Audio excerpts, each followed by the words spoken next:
Kisah ini disebutkan dalam kitab Al-Lujaini Ad-Dani karya Syekh Al-Karim Jafar bin Hasan Abdul Karim Al-Barzanji dan dalam kitab Raudah An-Mazir.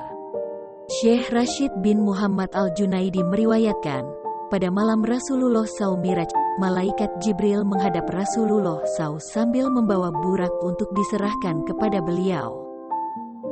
Telapak kaki burak tersebut mengeluarkan cahaya seperti cahaya bulan. Seketika itu, burak tidak mau diam karena begitu senangnya bertemu baginda Rasulullah SAW.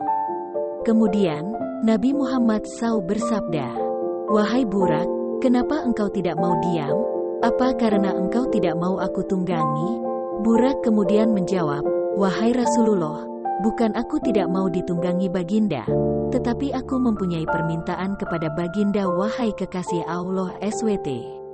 Permintaanku adalah nanti di hari kiamat ketika baginda masuk surga agar tidak menunggangi yang lain, kecuali aku," kata burak. Rasulullah kemudian bersabda, "Wahai burak, permintaanmu aku kabulkan." Burak itu kemudian kembali berkata, "Wahai baginda, sudikah kiranya baginda memegang pundakku agar menjadi ciri di hari kiamat?" Kemudian Rasulullah SAW memegangkan kedua tangannya pada pundak burak tersebut. Burak pun senang dan gembira yang luar biasa, hingga badannya tidak muat lagi ditempati ruhnya. Burak tersebut membesar dan tinggi hingga 40 hasta.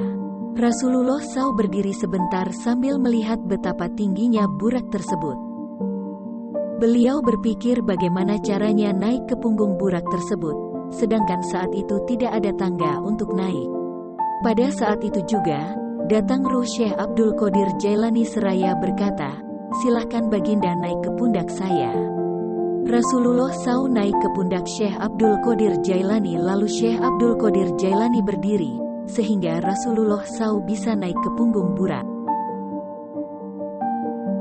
Lalu Rasulullah SAW bersabda, "Dua telapak kakiku menaiki pundakmu wahai Abdul Qadir, maka telapak kakimu nanti yang akan menaiki pundak semua wali Allah." Pernyataan Rasulullah SAW itu, sekaligus sebagai gelar terhormat yang diberikan kepada Syekh Abdul Qadir Jailani.